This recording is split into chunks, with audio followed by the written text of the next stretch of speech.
bienvenidos a la clase Team Teaching de la materia Derecho de Familia. Como ustedes saben, nuestra universidad ha adoptado el modelo de aprendizaje por competencias y es en este marco que surgen estas clases denominadas Team Teaching. La idea y el desarrollo de esta clase es invitar tanto al aula presencial como al aula virtual a un referente en la materia, a alguien con importantes antecedentes académicos para que nos ilustre acerca de algunos contenidos particulares. Es por ello que en esta oportunidad tenemos el honor de tener en nuestra Casa de Altos Estudios al doctor Fabián Faraoni. ¿Cómo está, Fabián? Muchas gracias por estar presente. Gracias por la invitación. Y bueno, lo voy a presentar brevemente. El doctor Faraoni es profesor asistente interino en la Facultad de Derecho y Ciencias Sociales de la Universidad Nacional de Córdoba. Es profesor a cargo de la asignatura opcional Procesal de Familia en la Facultad de Derecho y Ciencias Sociales de la Universidad Nacional de Córdoba. Es docente evaluador de la Universidad Siglo XXI.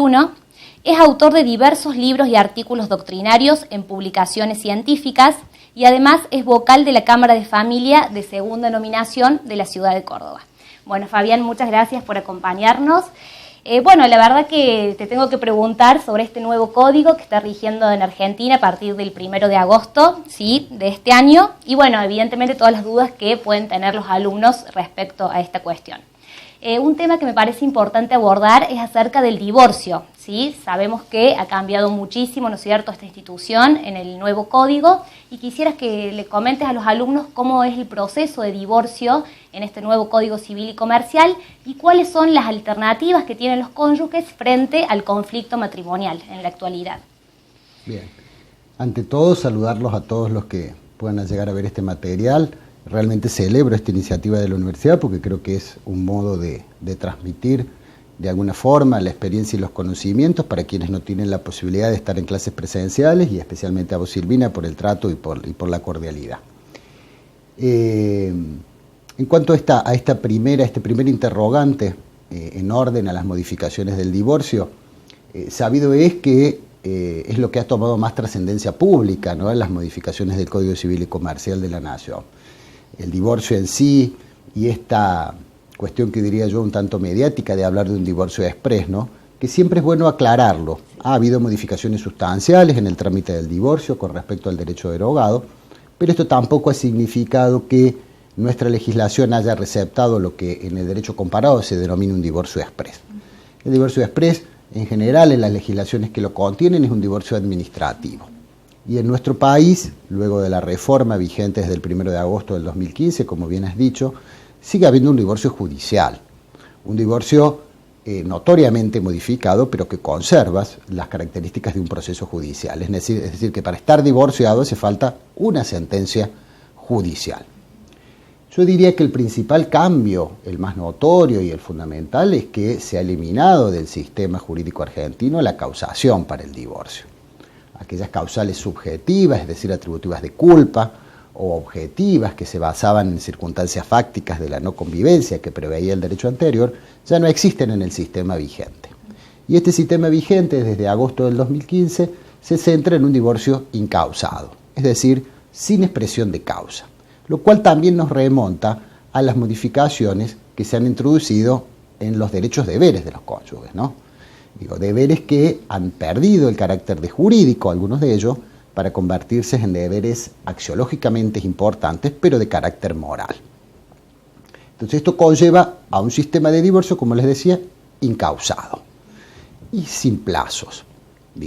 Si nosotros nos ponemos a pensar un poco los motivos de la reforma, veríamos que ya en los últimos años los cuestionamientos judiciales en orden al divorcio pasaban por esta necesidad de plazos, por esta necesidad de espera, lo cual implicaba una intromisión del Estado en la vida privada de los ciudadanos.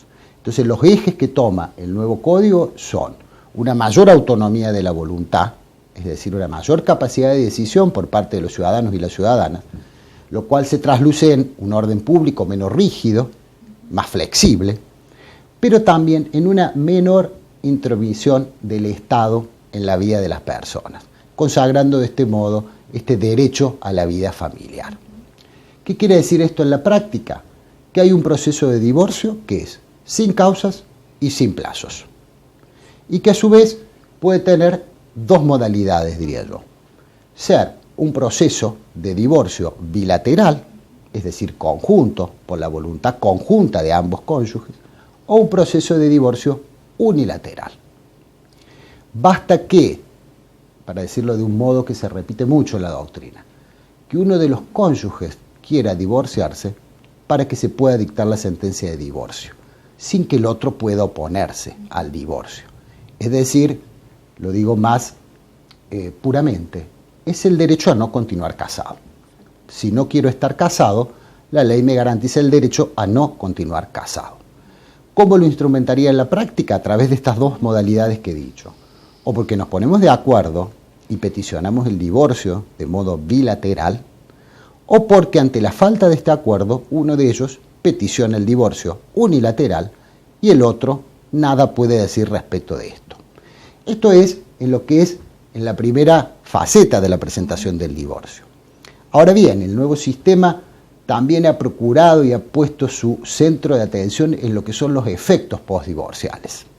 Digo, a la par de que yo tengo esta posibilidad de no continuar casado y de solicitarte el divorcio unilateralmente, también debo hacerme cargo de los efectos que sigan a esta decisión que van a terminar con una sentencia de divorcio. Y aquí entra a jugar el rol del convenio regulador, denominado convenio regulador cuando la presentación es bilateral, porque si la presentación es unilateral, puede que llegue a tener un convenio, pero originariamente voy a tener una propuesta reguladora, que será motivo de una contrapropuesta reguladora que podrá coincidir o no con la postulación primigenia. Entonces, y para clarificar, si la presentación es bilateral, si el pedido de divorcio es bilateral, irá acompañado de un convenio regulador. El juez dictará sentencia decretando el divorcio y homologando ese convenio. Si la presentación es unilateral, es decir, de uno solo de los cónyuges, él deberá formular una propuesta en orden a cómo regular estos efectos postdivorciales que ya vamos a ver cuáles son.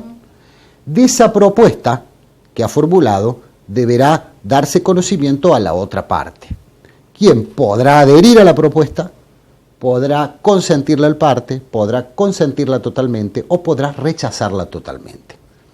En este supuesto de propuesta y contrapropuesta, es importante que las partes acompañen todos los elementos en los cuales fundan cada uno sus postulaciones.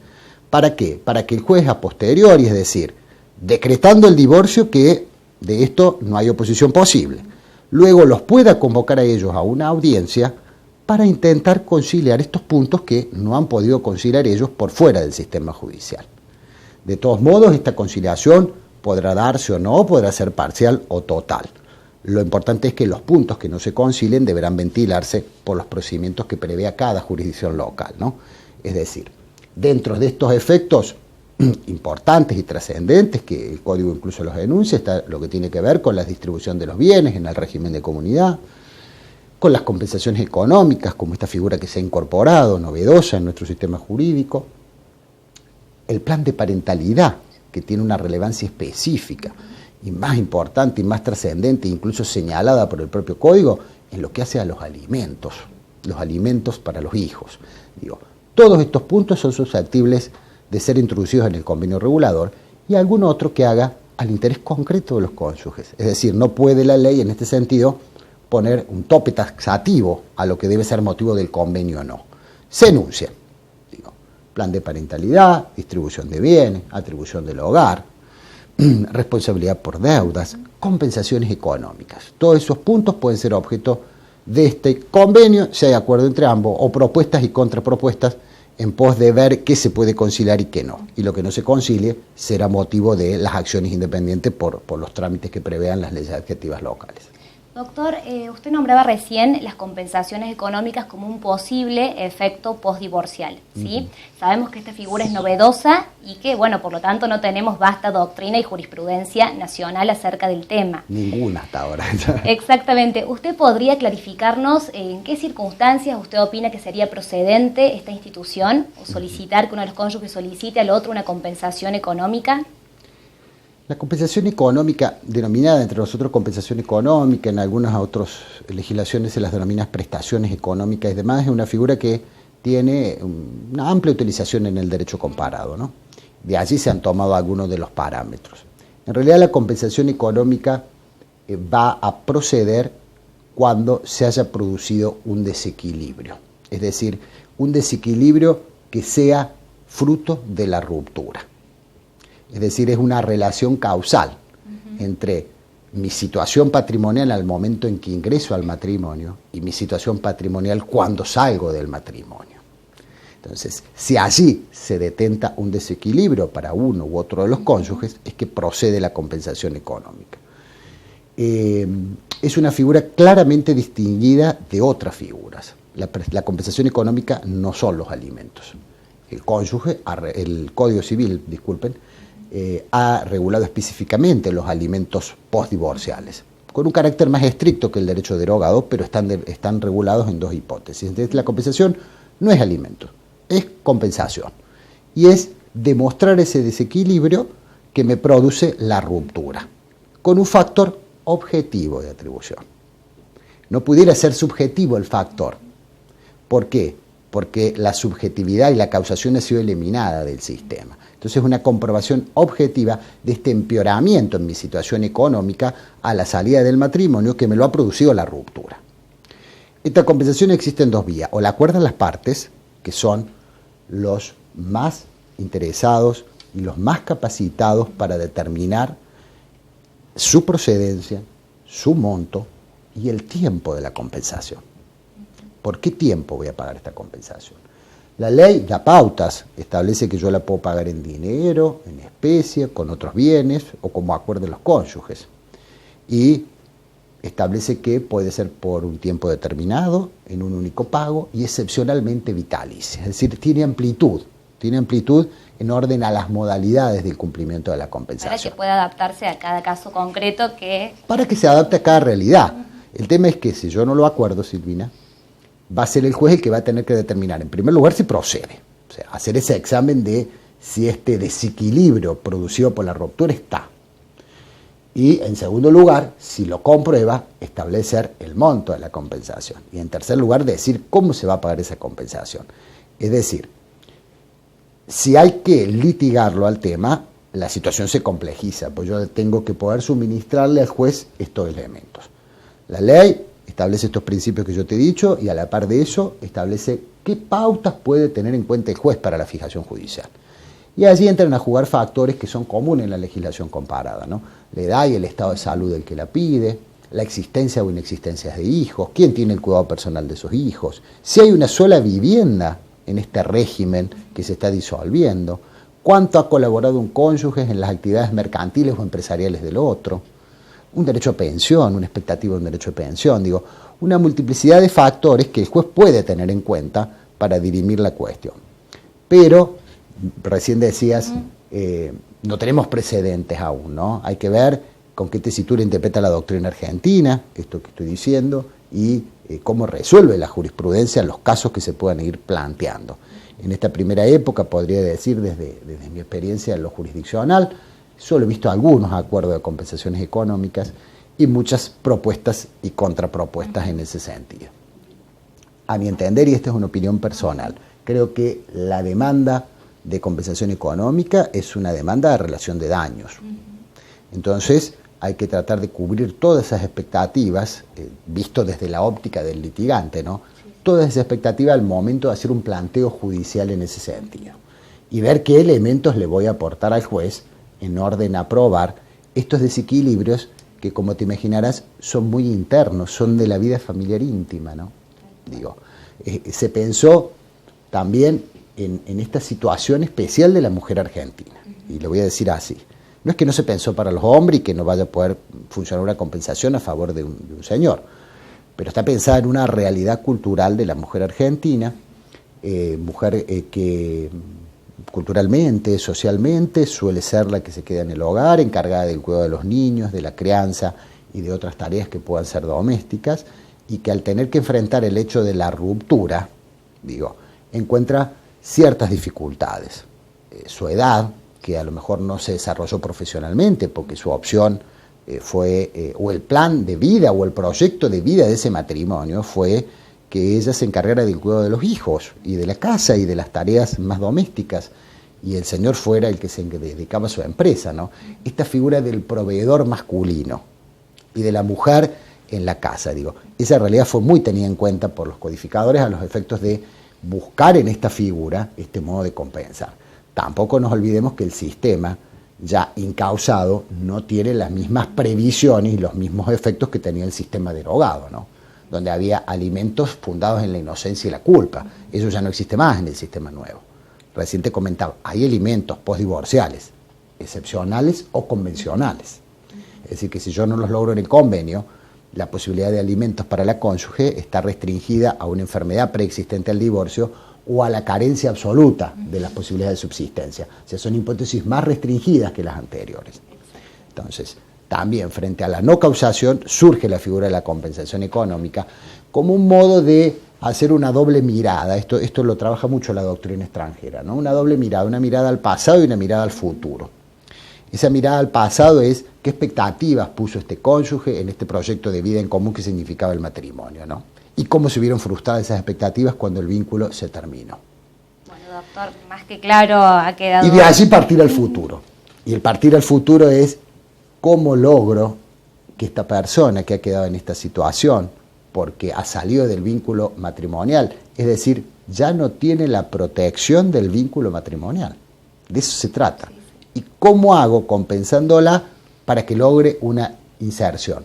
Que no es simplemente una inserción laboral, es una inserción mucho más amplia, es desde lo social, desde lo económico y desde toda la tesitura en una persona. O sea, está muy pensado para las mujeres también. De la mujer argentina, interesante. Bueno, lo que es divorcio yo creo que ha quedado muy claro, espero los alumnos sepan aprovecharlo. Otra cuestión que le quería preguntar, doctor, es que estamos viviendo también grandes cambios en cuanto al régimen patrimonial con esta nueva opción que tienen los cónyuges en el ordenamiento jurídico argentino de optar por un régimen de separación de bienes. Puntualmente yo quisiera preguntarle, y sobre todo por si alguno de nuestros alumnos luego es asesor jurídico, ¿en qué casos usted recomendaría que determinada pareja opte por este sistema? Es una pregunta frecuente en estos días. Y yo pensaba... a raíz de estos interrogantes en orden al régimen a optar, que por ahí se piensa que el régimen de separación de bienes es propio para un matrimonio adinerado o contrayentes con su posición. Sin duda yo creo que algo de eso hay, ¿no? Pero en el fondo depende de cómo yo encare el proyecto de vida de común en el matrimonio, Esta noción que ahora dice que el matrimonio en realidad es el proyecto de vida en común basado en la cooperación, la cooperación y la convivencia y el deber moral de fidelidad y que se deben mutuamente alimentos, depende cómo la pareja proyecte este nivel de vida, ¿no? Y este proyecto en común. Entonces quizás de allí partirá la opción a decir, bueno, entramos a un régimen de comunidad, lo cual implica que los gananciales que adquiramos, luego de la celebración del matrimonio a título oneroso se van a partir por mitades, o cada uno va a conservar los bienes que ha aportado al matrimonio y los que adquiera durante el matrimonio. En esto tiene mucho que ver también nuestra trayectoria cultural. En eso tiene mucho que ver. Yo no creo en definir costos y beneficios de un régimen u otro. Yo creo que depende de cada situación y cada pareja ahora tiene la posibilidad, frente a la inmutabilidad que tenía el sistema anterior, del momento de contraer matrimonio y en lo que es la preparación de la celebración del matrimonio, decidir si esta opción es una separación de bienes o un régimen de comunidad, que es un régimen que es supletorio, es decir, si nada digo es el régimen de comunidad. Yo lo que debo hacer es, al momento de contraer matrimonio, establecer si quiero la separación de bienes, por escritura pública, bajo la forma de convención matrimonial, que es lo que prevé el Código. Y en base a eso se establecerán las relaciones económicas futuras entre los cónyuges. También tiene mucho que ver en esto las relaciones no solamente entre cónyuges, las relaciones de los cónyuges con terceros, ¿no? Y en un mundo como el que estamos viviendo, donde hay intereses económicos de otra índole, por ahí la opción sea la separación de bienes como un modo también de preservar, ¿no? Cada uno analizará cuál es la situación en la cual entra el matrimonio, o lo que hace, o cuánto riesgo puede tener la actividad. Sin duda que para que haya separaciones de bienes tiene que haber bienes de los dos lados. Como primer paso. Si no, yo creo que las señoras van a decir no. Eso, no me caso. Sigamos con el de comunidad. Sigamos con el de comunidad. Es bueno aclarar también que es el régimen legal supletorio. Es supletorio, claro, es supletorio. Si nada digo, estoy en el régimen de comunidad. Además, después de un año en un régimen, puedo mutar nuevamente. Es decir, puedo cambiar de régimen. Pero sí de esto he tomado conocimiento que ya hubo el primer caso. Y que fíjese, Silvina, que respondió a otros motivos. Esta gente, la persona que me lo comentaba, era porque le iba a tomar un crédito. Y en ese crédito estaba involucrado un bien propio de uno de los contrayentes. Entonces por eso deciden mutar. Digo, puede haber otros intereses que, inteligentemente pensados, hagan conveniente optar por un régimen de separación de bienes, en este momento y demás. Bueno, doctor, otra pregunta, y una de las últimas ya, porque se nos va terminando el tiempo. Este código ha receptado nuevas realidades familiares, ¿sí? Nuevos modelos familiares que culturalmente ya estaban, pero no estaban receptados por la legislación argentina, como es el caso de las uniones convivenciales. En muchos todavía está esta inquietud de decir en qué tanto se parece la unión convivencial al matrimonio. ¿Podría usted referirnos las principales diferencias que hay entre una institución y otra? Creo que también esa es una creencia que ha intentado instalarse erróneamente. Lo que ha hecho el código es tomar una realidad familiar, como bien has dicho, una realidad que existía, que nunca estuvo regulada y que colocaba a quienes decidían ejercer su derecho a no casarse en una situación de desigualdades y de inconvenientes. Entonces se regula, hay una tensión entre el orden público y la autonomía de voluntad. Lo que se decide es dar una regulación, que quizás sea una regulación mínima, pero que lo que es seguro es que es totalmente diferente al matrimonio. Son dos cosas distintas. No es lo mismo estar casado que no estar casado en el derecho argentino. Si yo estoy casado, tengo todas estas posibilidades que hablamos hasta recién, ¿no? De optar por un régimen, de tener un régimen legal supletorio con todo el esquema que ese régimen me da, de protección a la vivienda, a los hijos, a divorciarme unilateralmente, bilateralmente, a que se me contemplen todos los efectos postdivorcio. Nada de eso está en las uniones convivenciales. O sea, en realidad las uniones convivenciales es el reconocimiento de estas relaciones afectivas que pueden ser de uno u otro sexo, que se basan también en un proyecto de vida en común y que tienen que tener ciertas características establecidas por la ley: estabilidad, permanencia, notoriedad, publicidad. Y que la ley le da la posibilidad de que tengan efectos jurídicos si reúnen cierta requisitoria, que son los mismos que los impedimentos dirimentes del matrimonio, para subsumirlo, hacerlo un poco más escueto al tema, y que establece que por lo menos yo debo convivir 2 años. Esto es lo que es para que se me reconozcan efectos jurídicos. Otra etapa es la registración o no registración. Puedo registrarla o no registrarla. Si la registro, tengo la garantía de todos los efectos que están previstos para las uniones convivenciales. Es la prueba fehaciente de... Es la prueba fehaciente porque la registración es solamente a los fines probatorios y no constitutivos. Y aquí tiene que ver con tu pregunta. Si fuese constitutivo estaría igualada al matrimonio. Entonces, solo probatorio. Se ha adoptado esa tesis, que es una de las tesis que hay en el derecho comparado. Entonces, es a los solos fines probatorios, yo pruebo la existencia. Y después de allí se desprenden una serie de consecuencias. Entre ellas, el piso mínimo inderogable o el régimen primario que denominamos, que también está en el matrimonio y que en las uniones convivenciales se replica con algunas particularidades. Cuando hablo de ese piso mínimo, hablo del deber de contribución, de la protección de la vivienda familiar, de la responsabilidad solidaria por deuda, de la necesidad del asentimiento para disponer de la vivienda y demás. Entonces, ese piso mínimo que está en el matrimonio, como inderogable, más allá del régimen que los cónyuges elijan, si sea el de separación de bienes o de la comunidad, también lo tengo en las uniones convivenciales. Por allí pueden encontrarse las semejanzas. Pero lo demás son dos estatutos totalmente distintos, ¿no? Yo insisto, uno es el derecho es constitucional a no casarme, pero que esa forma familiar también esté reconocida y protegida por la ley, con una protección distinta, con una protección, diría yo, mínima y básica de estos derechos fundamentales, ¿no? Que tienen que ver con la protección a la vivienda, el reconocimiento propio de las formas familiares, de los hijos nacidos fuera del matrimonio y en estas uniones convivenciales, etc. Pero son dos cosas distintas.